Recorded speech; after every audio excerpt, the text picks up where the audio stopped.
Welcome to Program Your Remote. Today we're going to be taking a look at a Ford F-150 Smart Key programming procedure. I'm going to be demonstrating on an Expedition in the video, but it will be the same on the F-150. This is only going to apply to F-150s that have a push-button start ignition. If you have a flip key with a regular turnstile ignition, your truck will take a different programming procedure, and I'll put a link to that video in the description box of this video. But in our case, we do have a push-button start ignition. So in order to be able to add a new key yourself, you need two already working smart keys, which we have right here. Unfortunately, if you don't have two currently working keys, you will not be able to add a new one yourself. You'll have to go to a locksmith or automotive dealership. But in our case, we do have our two working ones here. This is our new one. You can have the key in the bottom in or out. I just have it out to help me keep track, so I know that this is the unprogrammed one. So the first thing we want to do is go over to the cup holder, and in the front cup holder, we're going to remove the rubber piece that's in the bottom. After we remove that piece, we can see what's referred to in your owner's manual as the backup slot in the bottom there.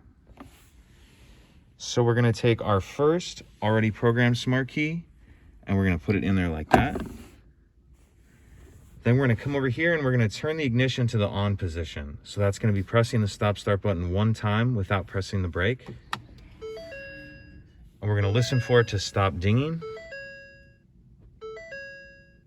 Once it stops dinging, turn it off. Remove the first key. Place your second already programmed key in there. Turn it to on position.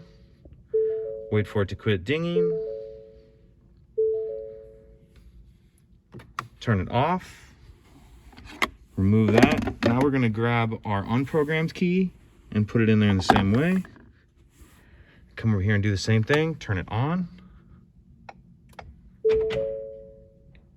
And you saw the hazards flash, and then we got a message there saying key program successful. So that's it. Pretty simple. If you have any questions, please let me know. If you could take a second to like and subscribe, it helps us out, and I'd appreciate it. Thank you.